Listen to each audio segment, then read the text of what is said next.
Squal Tunuyup, Carolyn Roberts Clonensna. Tanachcha tela sko omish okamech. Tanachcha tela nakwakwa okamech. And Tanachcha tela shiaktin okamech. Good day and welcome. My name is Carolyn Roberts. I belong to Squamish Nation Indian Band up in North Vancouver. My ancestors come from the Nakwakwa Nation, which is that picture that you see in the background today. This is a picture of Anderson Lake. This is the area where my ancestors lived. This is where they hunted and fished, and they took care of each other, and they sought to walk gently upon this land in order to nurture it and take care of us, for us here today. And for that, I'm so thankful. My birth father side of the family comes from Shiaktin, which is Stolo territory, all the way out in the Chilliwack area. So welcome today. I thought I would take us on a little journey about talking about the beginnings of colonization here on this territory that we call Canada today. And I thought that this would help us frame a better understanding of how we got to where we are today, so that we could get a bigger picture on what Indigenous education needs. And what we need to do is we need to start with the truth. Because we can't get to reconciliation and we can't get to teaching about Indigenous people until we know the true shared history of this territory that we're upon. So I'm going to take you on a short journey of looking back to see how we got to where we are. Now there's a lot of other things that are needed, so this is just a brief history. So this is just a step into learning about our shared history. And I'm hoping that it will entice you to look deeper and look further into what our real shared history is that we might not have been able to learn as we were growing up here on this territory that they call Canada. So, like many of you, my education was that this land was wide and open, and there was Indians that lived here. But when the settlers came, it was free, open land, and anybody could come at any time to help settle the land and use it in a civilized way. At least this is the stories that came from my education background or our history books that we've been taught to throughout our schooling, that the Indigenous people were here, but we weren't really using the land and we weren't really using the territories until the settlers came. So they came to use it to its full potential. So let's be really clear about this. Its full potential to settlers meant the exploitation of this land, of its natural resources and the land itself. So the wealth in Canada today is absolutely dependent and continues to be dependent upon the land that was stolen from Indigenous people. So whose narrative does it continue to uphold when we talk about Indigenous people as people of the past and not people of the here today, right? We need to create some space in order for these stories to be told. And the story, the other side of the story, is these lands were completely being used by Indigenous people all across this land. Something that we were never taught is that there was many, many cultures that lived here in many different areas. They all came with their own languages, their own traditions, their own cultures, and their own way of lives, depending upon where they lived. And my ancestors, all of the ancestors, have been living upon this territory for over 15,000 years. 15,000 years. European settlers have only been here from the late 1600s. Well, that's only a few hundred years in comparison to 15,000 years. Our ancestors hunted and they fished and they farmed and they took care of each other and they took care of each other's communities.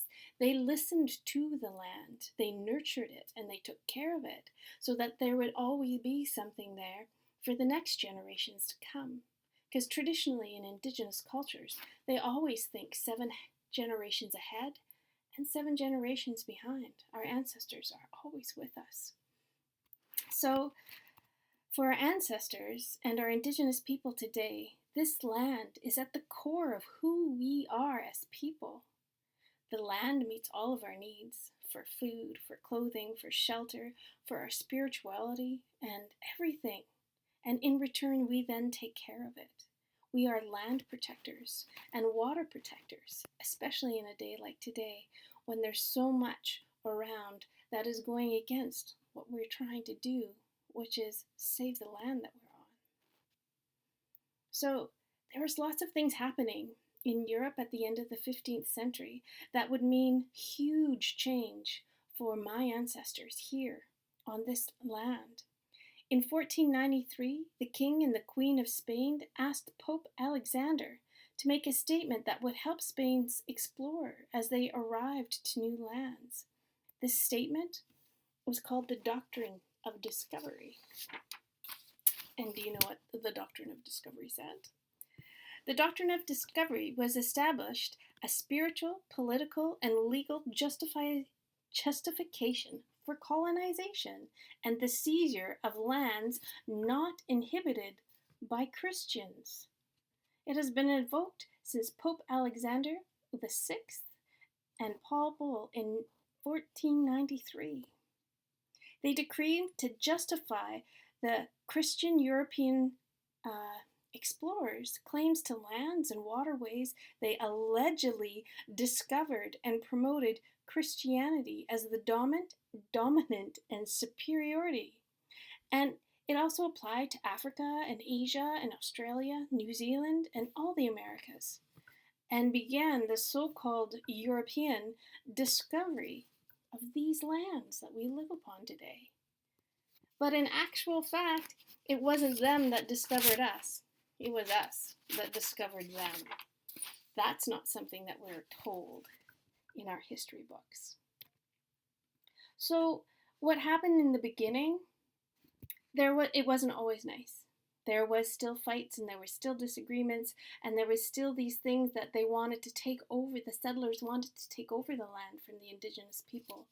But for the most part, the settlers needed the Indigenous people because this terrain was hard terrain and a lot different from the places that they came from.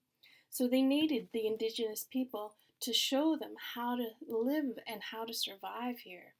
And the fur trade was unbelievably popular at this time, and then gold and all of these things that helped encompass in wanting the Europeans to come over and settle this land because there was so much resources here that they wanted to take from this land back to theirs. So they needed the Indigenous people. So at first, it wasn't as bad as what it got until Confederation happened. And that's when things were getting a little sticky. But let's take a look what happened in 1763. The King of England wrote a document. This document is called the Royal Proclamation.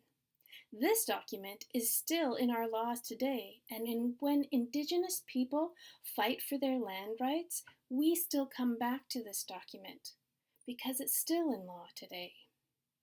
And this document was created, which was one of the first documents created by the Crown, the Queen of England, and the Indigenous people here. The promise within this document was that settlers would not interfere with Indigenous people and their sovereignty to their own lands. And these lands were the lands that you call Canada today. So it gave Indigenous people the rights to their land. And the document between the Crown and Indigenous people was a promise to Indigenous people that they'd be able to keep their territories. It was a really important document for Indigenous people and their land sovereignty. It was also important to settlers because the Crown had just come out of lots of wars with the French and their numbers were down. And at this point in time, in 1763, Indigenous people outnumbered the English people.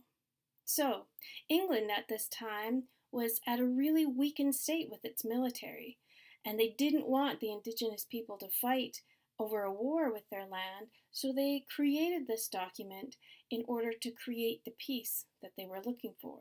So, in 1764, the Crown gathered Indigenous people together and English people together in order to explain what the Royal Proclamation was. Now, over 3,800 Indigenous leaders came from across this land to listen and to hear about what the Royal Proclamation was. And at this meeting, this document was translated into all of the Indigenous languages of the people that came in order to explain what it meant.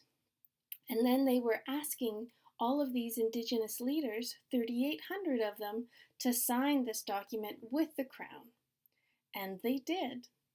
So what it represented was a watershed moment in time for England, because it was this moment when the Indigenous people said that it was actually okay for the English people to stay here and live together in what the Indigenous people thought was a relationship side by side, living here together, where Indigenous people would have their own society and ways of being and doing, and the English would have their own society and their ways of doing. So, and the only way that the English people could get more land from Indigenous people was they actually had to sign treaties in order for this to happen. So, this was how the Crown and Indigenous people lived. And when the Crown wanted other lands from Indigenous group, the only way they could, like I said, was through treaties with these communities. And this is when the treaty process started in what we know today as Canada. But unfortunately, down in the United States, it came to a time where the United States just wanted the land, and they wanted the Indigenous people off the land. So the US decided to break away from the Crown, and they decided to make their own nation. And they did not want to honor the Royal Proclamation anymore, and they went to gather the land through war. They did not want to live by the terms of this document, and they went to war against the Indigenous people in the late 1700s. And this war lasted for over 100 years. So because of this, the journey of Canadian Indigenous people is a different journey than the journey of the Indigenous people from the United States. They have a different story than we do. So next up was the next act that was created was the British North American Act of Manitoba in 1870. This act was created because the Crown wanted to move out west, and they wanted to expand their land acquisition out west so more treaties could get signed. So in 1871, Treaty 1, Treaty 2, and Treaty 3 were all signed. The European people at this time of Confederation, with signing these treaties, promised that the Indigenous people would still have titles over to their land.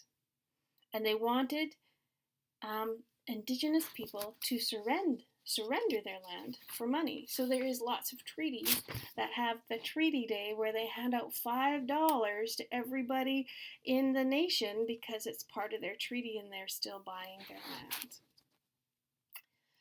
Well, included in these treaties was schools. The leaders of Indigenous communities could see that times were shifting and changing, and what they really wanted was they didn't want their children to be behind the English children, the white people that were coming, and they didn't want to be at a disadvantage. So in these treaties, when they signed on them, they said that the government was to be responsible for educating their children because they didn't want their children to fall behind.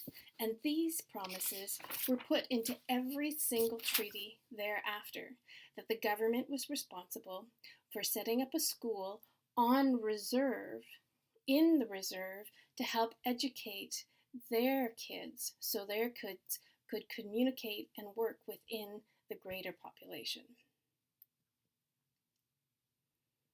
So I'm hoping that you recognize who this is, because this is somebody in our history books. This is Sir John A. Macdonald. He was our first Prime Minister of Canada. And he was getting a little bit frustrated at the time with Indigenous children in schools because it wasn't going to his benefit. He thought that once these kids went to these schools, that they would change and they would be able to be assimilated into the larger population. But this isn't what was happening. So Macdonald was asking about what was happening down in the United States. Because what was happening here, he was worried about that all of these children were learning how to read and write English. But his exact words were, if that's what we're doing, teaching them on reserve, they're going at home at the end of the day to their parents, we're just going to have these savages that know how to read and write. And that's not what he wanted. He wanted to assimilate us into the larger body. So he asked what was happening down in the States, because it seemed to him that they were having lots of success. So he sent down this fellow. And I'm not sure if you recognize him right off the bat, unless you're a history buff and you know. This was Ryerson. Edgar Ryerson. Does that ring a bell? Edgar Ryerson. Ryerson University. Ryerson University is actually named after Edgar Ryerson. So when we're thinking about the whole, let's think about who this university is named after. Ryerson went down to the United States and found that down in the States, they were actually removing children from their reserves and from their homes, from their families, their culture, and their tradition, and putting children into schools that were meant for manual labor, like labor camp schools. And they were having great success of cutting ties to their home communities by ripping these children from their homes and placing them far away off into these industrial schools, is what they called them. So he came back after he took a look at it, and in his report, he wrote that they were having success with their Indigenous students or Indian students in industrial schools. So the report in 1858 that Ryerson wrote about Indian residential schools was instrumental in what and how our schools ended up to be as they were, which was boarding schools, industrial schools, where our children were molested, were beaten, were suffered from malnutrition, and excessively abused, was because of Ryerson and his report created the blueprint of what our Indian residential schools are, or were, because they're no longer today. So let's think about that and think about, they named a university after him. Moving on. The next person that we have to thank for this is Duncan Campbell Scott. He was the first Minister of Indian Affairs, and it was his job and it was his plan that he wanted to wipe out the Indian problem in their Canada. So wiping out the Indian problem was to completely assimilate us into the greater population. So with the church's support, they opened up these residential schools all across Canada, and they pulled Indigenous kids from their homes, their communities, took them far away to these industrial schools to rip them apart from their culture, their language, and their traditions and their histories. The hope was that one day we wouldn't be here any longer, that there would be no more Indigenous people. The hope was to make us become extinct, which did happen on the eastern side of Canada. In Nova Scotia, they did, with wars and epidemics like smallpox and the flu, wiped out a whole entire population of Indigenous people who are now extinct. The last known ones Last known Indigenous person there was in 1917, called the Bartok people. So they did accomplish it at some point. So how did this government enforce these laws that they were putting into place that these Indigenous students had to go to school? They did that by this. This is what you call an Indian agent, with the two chief and councils people who are the government within the band. Chief and council is part of the colonial system. Hereditary chiefs are part of our system. So when you hear chief and council, it is the colonial Canadian system that put people in charge. So these people work for the government, but they are from our nations, and this Indian agent was in charge of us. Indian agents lived on reserves all over Canada. These were men, and they sat on our band council. They helped make laws and create things that happened for our schools. All Indians were accounted for on reserves because of the Indian agent there. These Indian agents had a pass system that allowed us to go off reserve because we weren't allowed off reserve. So if we wanted to go to another reserve to see our cousin or our uncle or somebody else in our family, we had to ask the Indian agent. And he would write us a pass if we were allowed to go, and we had to carry that with us. And if we didn't have it with us, or if we were found out at not the time that was written on the pass, they would arrest us and put us in jail. We were held captive on these reserves by our Indian agent. So they were the ones that controlled who we were. So when the police came to take the children from our reserves, that they knew that the children were there because the Indian agent knew how many people lived there. So then the children got taken and off to school they go. So there was lots of parents that didn't want their children to go. And they didn't want them to go to residential school because when they came back from residential school, there were these horrific stories that they were sharing with them. And the stories began in about 1885. About 1885, 1889 were some of the first complaints. So what happened is they stopped.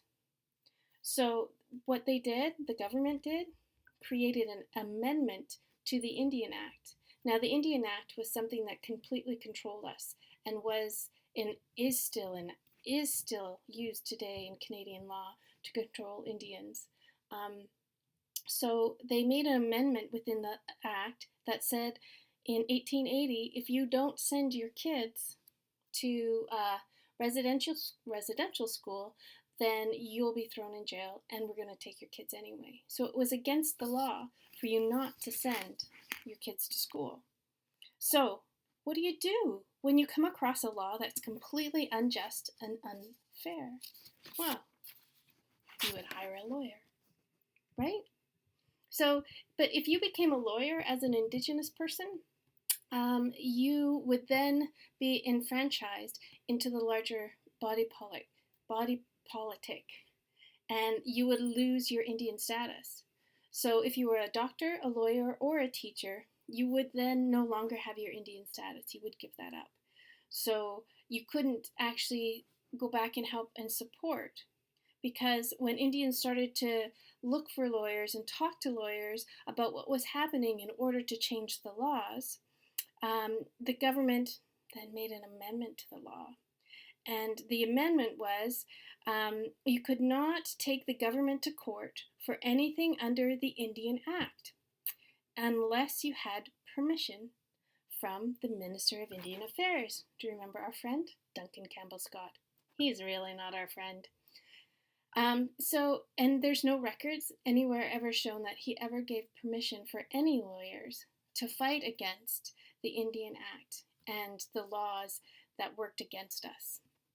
So he's the one that wanted to get rid of the Indian problem in Canada.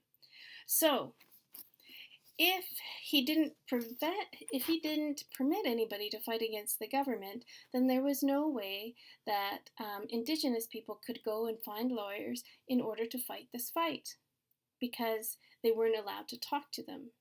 They weren't allowed to talk to the Indians. So what happened was, if they did talk to the Indians and they did want to fight, then the lawyer would lose their job. So what happens then if you can't actually hire a lawyer in order to fight against unjust and illegal laws? Well, like anything else, we do have friends. And the Friends of Indian Society happened, where they wanted to help and support Indigenous people in order to fight for basic laws for them. So then what happened?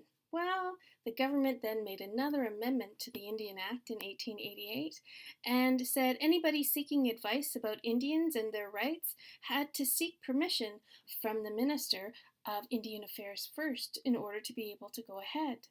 And if a lawyer did come forward and asked to fight against these laws, then he would lose his job. So the rights to access the law system that was in place by the colonial society was completely off limits to Indians. So they had no rights. So what do you do then? You try to fight against the law, you can't hire a lawyer. You have friends who want to help with a lawyer, but they can't hire a lawyer. So there's no way that you can fight against these laws if the law system was completely blocked off for you. What do you do next? You protest. And Indigenous people have been protesting for over 150 years against these laws and these things that keep happening within the system in order to hold us back. So they started to protest. Once again, once they started to protest, the government then came out with a new law.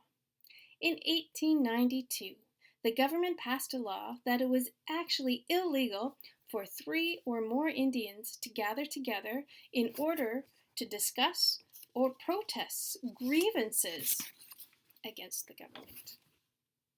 And not only that, in 1885, they also made another law that prohibited our Sundance and our potlatch ceremonies. These ceremonies were sacred ceremonies to us that celebrated weddings and funerals and births and naming and traditions and cultures, but because there's so many of us would gather together for such a long period of time, it wasn't okay. The potlatch and Sundance law was 75 years long. We weren't actually allowed to do these, our cultural ceremonies and activities, for 75 years. It wasn't until 1951 when they abolished this law. And if they found you doing a potlatch, they would come and gather all of your regalia and either set it on fire in front of you, or they would send it out to museums. Have you been to the MOA? Have you been to the Museum of Anthropology at UBC? Or the BC Museum? And it doesn't even have to be here. Museums all around the world have Haida artwork, Haida totem poles, all stolen from our Indigenous people here. In this land, in this space, are now something that you go pay to take a look at in a museum, our sacred ceremony stuff. So these laws that were put in place are very similar to the laws that we have actually today in Canada. And these laws that we have today in Canada are called terrorism laws. Just to put it into perspective, they were treating us like terrorists. So, what was the last thing Indigenous people could do? Well, couldn't hire a lawyer, couldn't work within the law system, couldn't protest. The last thing that was available to us was to go to war. And the government knew that we would never go to war because they had our children. And if we went to war, we would never get our children back.